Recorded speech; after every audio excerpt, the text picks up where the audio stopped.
يو السلام عليكم يا اخوان، معاكم مستر وجيه، واليوم عندنا قرعة كأس الملك لنصف النهائي بين الأربع الأندية اللي تأهلت في كأس الملك، اللي تأهلت بالأمس وقبل أمس.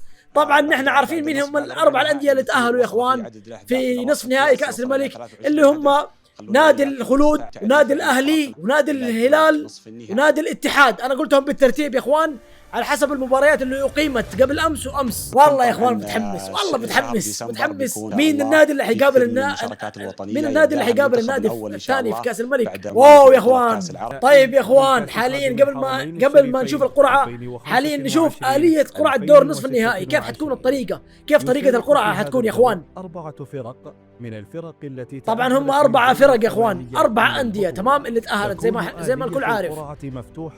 يقول لك قرعة مفتوحة دون تحديد مستوى. طيب هناك وعاءان، يكون في الوعاء الأول طيب ايوه معروف في وعاءين، وفي الوعاء الثاني الأرقام من 1 وعاء حيكون فيه له أرقام، ووعاء حيكون فيه له 4 أندية. الوعاء الأول ورقم حيختاروا أول شيء الفريق، بعدين حيختاروا الرقم. حلو، الرقم حيكون ترتيب الفريق فين حيكون من ضمن ال4. طبعا 4 فرق و4 أرقام.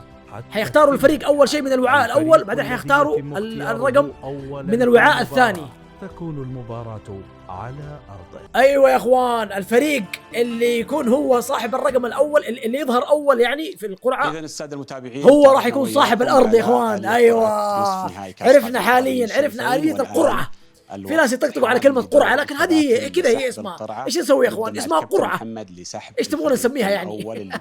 هو قدام عينك، ما اقرا قدامك، شوف في الخلفية قرعة كأس الملك حسب القرعة، هي اسمها قرعة خلاص يعني. انا بس حنشوف من هو ارد على الناس اللي تطقطق على الكلمة يعني لما اقولها، او لما اي احد ثاني يقول هذه كلمة لغة عربية فصحى يا اخوان. طيب بدأ السحب، بدأ الخلط، خلط صاحبنا ورفع أول كبسولة. نادي أوه النادي الأهلي، بطل كأس خادم النادي الأهلي النخبوي الملك السعودي، هو أول نادي ظهر حاليا عندنا في القرعة. هو النادي الأهلي اللي فاز على نادي القادسية بركلات الترجيح قبل أمس يا إخوان، وين ما كان في القرعة، والآن وفاز بكل جدارة واستحقاق على القادسية. والله صراحة الأهلي والله احترام كبير. واللي ما شاف ردة فعل بمباراة الأهلي والقادسية يشوفها موجودة في القناة، ترى والله لا تفوتكم ردة الفعل، ردة فعل نارية واسطورية ومباراة مولعة. طيب خلط مرة ثانية صاحبنا وفتح الرقم، طلع معاه رقم 4، يعني الأهلي حاليا رقمهم 4. محمد من الفريق الثاني، هل تتحدد الأهلي رقمه 4؟ حلو. السحب الثاني أو السحب أوه يا إخوان، يعني رقم 1 و2 حيتواجهوا مع بعض، 1 و2 حيتواجهوا مع بعض، و3 و4 حيتواجهوا مع بعض. حاليا الأهلي رقم 4. طيب صاحبنا خلط الله يستر. مين؟ ما نبغى الخلود. الخلود تكفون يا اخوان، نبغى الخلود لنصف النهائي. والله نبغى الاتحاد مع الخلود، تكفوا. خلي الهلال والاهلي يتصافوا مع بعض في ربع النهائي. خلوا الهلال والاهلي يتصافوا مع بعض يا اخوان في نصف النهائي يا رب. والاتحاد مع الخلود يا رب يا كريم، يا رب الاتحاد مع الخلود يا رب. والله الاتحاد تعب يا اخوان، والله لعب ضد النصر ولعب ضد الشباب، طريق الاتحاد صعب والله كفايه. الرقم واو الخلود رقم 1، الخلود رقم 1 يا اخوان. الخلود ما راح يلعب مع الاهلي، راحت عليكم يا هلاويه، راحت عليكم يا هلاويه. الله يستر. الحين حاليا اجل مين حيقابل الاهلي؟ يعني الاهلي حيقابل يا الهلال يا الاتحاد. تكفون، ما نبغى الاهلي، انا الاتحاد ما ابغى اقابل لا الاتحاد ولا ابغى اقابل الهلال، والله ما ابغى اقابل الفريقين. نبغى نقابل الخلود جيب الخلود بس، نبغى النهائي اسيده على طول دايركت، لأنه الاتحاد تعب ضد النصر وضد الشباب. والله لعب ضد النصر ولعب ضد الشباب. واو نادي الاتحاد عميد النوادي، عميد البلد، حامل اللقب، نادي الذهب، حامل لقب كأس الملك الموسم الماضي، حاليا متواجد حاليا اللي هو نادي الاتحاد السعودي، عميد النوادي وعميد البلد ونادي الذهب ونادي الشعب. نشوف حاليا. طيب رقم نادي الاتحاد، الله يستر لا تقول لي مع الاهلي، تكفى يا شيخ يا رب مع الخلود يا رب. الرقم 2 الاتحاد رقم 2 يا اخوان، الاتحاد رقم 2. الاتحاد حيقابل الخلود، الاتحاد حيقابل الخلود. اي اتحاد يا عيني، يا الاتحاد يا عيني يا عميد النوادي. خلاص يا اخوان النهائي في الجيب خلاص. الاتحاد مع الخلود، يعني الهلال والاهلي تورطوا مع بعض، توهقوا مع بعض يا اخوان. الله يا الهلال والاهلي، والله حنشوف كلاسيكو ناري، كلاسيكو مولع، كلاسيكو فخم بين الهلال والاهلي او الاهلي والهلال. يا عيني خليني اعطيكم ردة فعل هلالية لازم. واو نادي الهلال الزعيم العالمي، الزعيم العالمي حاليا. يا ترى كم رقم الزعيم العالمي؟ اسوي نفسي مجنون يا اخوان. الزعيم العالمي اللي ياما شرفنا والله، الهلال اللي شرفنا في كاس العالم للانديه، الهلال رقم 3 حاليا وحيقابل الاهلي. الهلال والاهلي يا اخوان كلاسيكو ناري، كلاسيكو الغضب، كلاسيكو الانتقام.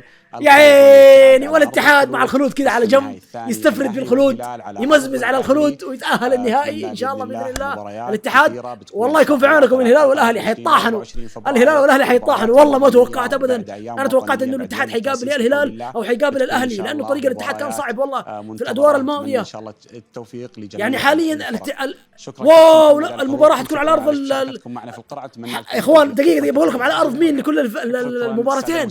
دام الخلود هو اول فريق ظهر، معناتها المباراه على ارض الخلود.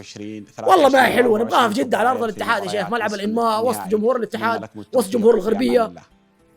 للاسف في شكلها غالبا حتكون في، بما ان الخلود اول نادي ظهر في القرعه، فغالبا حتكون المباراه على ارض الخلود للاسف الشديد. ويا اخوان نجي للمباراه الثانيه اللي هو الكلاسيكو بين الاهلي والهلال او الهلال والاهلي.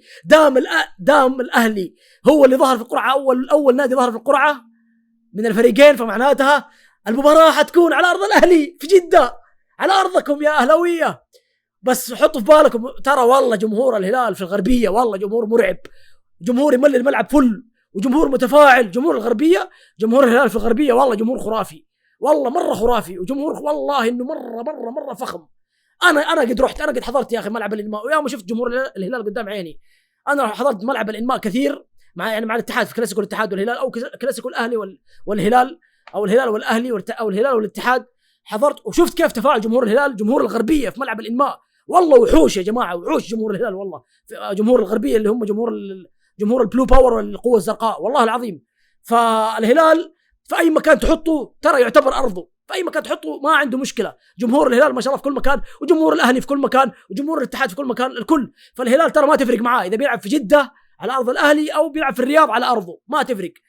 فحاليا يا اهلاويه المباراه غالبا اللي انا فهمته، والله ما ادري اذا ممكن بعد المقطع اكتشف معلومات خطا، ولكن اللي فهمته من آلية القرعه انه اول نادي في القرعه حتكون المباراه على ارضه، فمعناتها المباراه على ارض الاهلي وعلى ارض الخلود.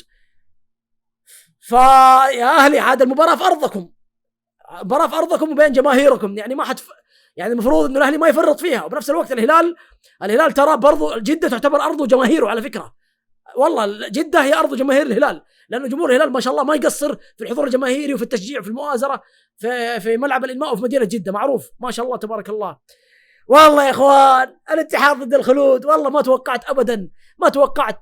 بس يا اخوان والله لا تلوموني معليش، والله انا كاتحاد لا تلوموني اني فرحت اني ضد الخلود، لانه والله الاتحاد اقسم بالله يا اخوان وانتم عارفين يا اخوان، الاتحاد والله في الادوار في دور ال16 لعب ضد النصر وضد متصدر الدوري، وتعب وانكرف وانطحن الاتحاد والله، وفاز على النصر وفاز على فريق كبير في النهايه، يعني فريق قوي وفريق كبير. فالاتحاد تعب والله عشان يعني يفوز في دور ال16، وبعدها صعد لدور الثمانية. قابل مين؟ قابل الشباب فريق كبير وفريق مو سهل وفريق ثقيل فنيا، والله مهما كان ترى نادي الشباب يظل نادي كبير.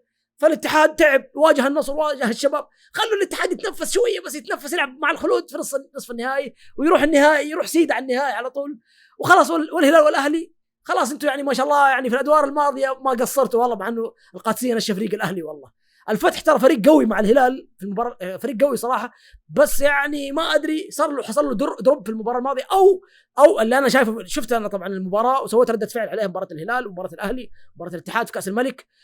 اللي انا شايفه انه الهلال اصلا افترس الفتح، ما شاء الله افترس الفتح افتراس، يعني الفتح غرق في الموج الازرق واندفن وغاص جوا، والله غاص الفتح، غاص جوه الموج الازرق واندفن واختفى ما شاء الله. الهلال والله اكل الفتح والله في دور الثمانية ما شاء الله في ربع النهائي.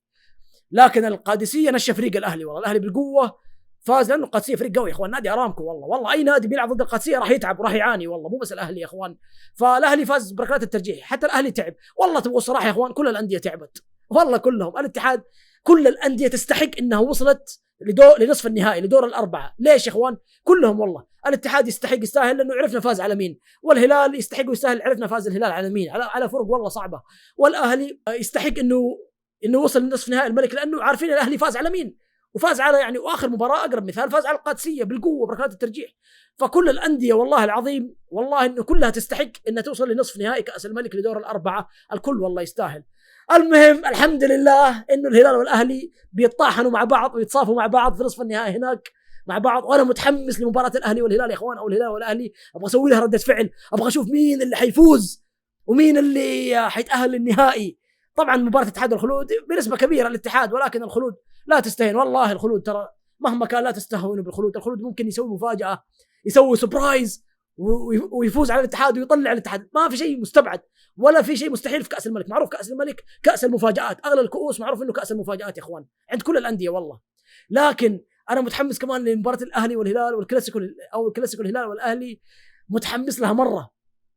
واذا بتسالوني توقعاتي يا اخوان مين اللي حيفوز من الفريقين، صراحه الهلال والاهلي او الاهلي والهلال، انا اتوقع ترى اللي ما ادري، ما اعرف مين اللي انا اتوقعها حتوصل ركلات ترجيح، حيصير فيه طحن يا اخوان، طحن وفي كميه جرينتا، وحتصير مجزره كرويه، لانه هذه نصف نهائي يا اخوان. نصف النهائي معروف الكلاسيكوهات في النصف النهائي والدربيات اللي في نصف النهائي حتكون طحن ومجزره كرويه. فانا ما اعرف اتنبأ ولا اعرف اتوقع مين اللي راح يفوز بين الاهلي والهلال او الهلال والاهلي، ما اعرف. انا توقعاتي اذا بتسالوني ايش توقعاتي اقول لكم غالبا ركلات ترجيح، حتوصل للركلات ترجيح، لانه الكفه متساويه، الفريقين متساويين في المستوى، الفريقين يعني متكافئين.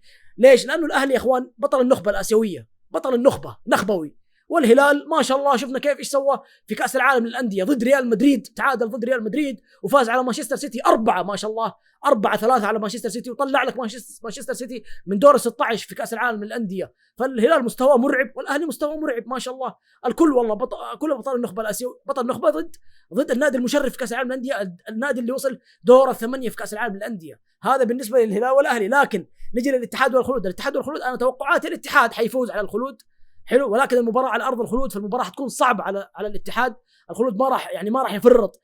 وثاني شيء ترى دائما الانديه المتوسطه لما توصل نصف النهائي او ربع النهائي او النهائي تلعب من قلب، تلعب جرينتا وتلعب اسلوب تكفيل، ما تخلي الخصم يتنفس والله. فالمباراه حتكون صعبه كمان على الاتحاد. حلو، اكيد انا توقعت انه الاتحاد ممكن يفوز، ولكن مو بنسبه كبيره، في نسبه معينه، في نسبه بسيطه او نسبه برضو كبيره انه الخلود ممكن يفوز. هذه دائما مباريات الكؤوس يا اخوان ما في احد يقدر يحكم فيها، ما في احد يقدر يحكم والله، هذه الحقيقه، لانه تصير فيها مفاجآت وصدمات. فانا توقعاتي الانديه اللي بتوصل في النهائي يا الاتحاد والهلال او الاتحاد والاهلي، يعني حيكون يا النهائي حيكون يا كلاسيكو الكره السعوديه بين الاتحاد والهلال، او ديربي الكره السعوديه الاتحاد والاهلي، ديربي الغربيه. فهذا توقعاتي يعني يا اخوان صراحه. وكل الانديه يا اخوان، شوف انا قلت لكم يعني الكل يستاهل انه يوصل نصف النهائي. ليش؟ كل نادي محقق منجز في الموسم الماضي ما شاء الله. قلت لكم انه الاهلي بطل النخبه الاسيويه وهو بطل السوبر، بطل كاس السوبر. الهلال هو وصل دور الثمانيه في كاس العالم للانديه، وهذا انجاز ما في اي نادي عربي وسعودي قد سواه. حلو، اللي هو انه يوصل لدور الثمانيه في كاس العالم للانديه، لانه اول نسخه في كاس العالم للانديه كمان، يعني عشان لا يهجموا علي جماهير الانديه الثانيه. لكن انجاز تاريخي اللي سواه الهلال. حلو، بنفس الوقت الاتحاد يستاهل انه يوصل نصف النهائي، لانه الاتحاد هو حامل لقب كاس الملك، هو حامل اللقب اصلا اساسا، حامل لقب كاس الملك، وهو كمان بطل دوري روشن. الاتحاد هو بطل دوري روشن، حامل لقب دوري روشن، هو حامل لقب كاس الملك. حلو، والاهلي زي ما قلنا خلاص يعني كل الانديه الثلاثه ما شاء الله، الاتحاد والهلال والاهلي كلهم محققين انجازات من الموسم الماضي، وعندهم انجازات كبيره وتاريخيه من الموسم الماضي. فمو غريب عليهم انهم يوصلوا نصف نهائي كاس الملك، وهذا اكبر دليل انهم وصلوا نصف النهائي بكل جداره واستحقاق وبكل فخر والله. فكل التوفيق لجميع الانديه الاربعه في نصف نهائي كاس الملك. وغالبا توقعاتي يا اخوان على حسب ما سمعت انه نصف النهائي حيكون تقريبا في شهر فبراير. متى فبراير؟ يعني في شهر رمضان بالهجري، يعني نصف النهائي حيكون في شهر رمضان، غالبا حتكون في شهر رمضان في شهر فبراير بالميلادي. هذا حيكون نصف النهائي، لكن النهائي اكيد النهائي حيكون يعني بعد عيد الفطر تقريبا زي كذا. يعني هذا توقعاتي يا اخوان، وكل التوفيق لجميع الانديه. إلى هنا يا إخوان وصلنا إلى نهاية المقطع. أتمنى يا إخوان أنكم تدعموا هذا المقطع باللايكات، وتدعموا القناة بالاشتراك، وتفعلوا جرس التنبيهات. قناة مستر وجيه لسه قناة جديدة وتحتاج دعمكم باللايكات والاشتراكات. ولا تنسوا تضيفوني في جميع حساباتي في السوشيال ميديا، حتحصلوا روابط حساباتي كلها موجودة في خانة الوصف في الديسكريبشن. حياكم هناك في جميع حساباتي في السوشيال ميديا. وكان معاكم أخوكم مستر وجيه، ونشوفكم بإذن الله في المقاطع الجاية والمباريات الجاية على خير، وسلام.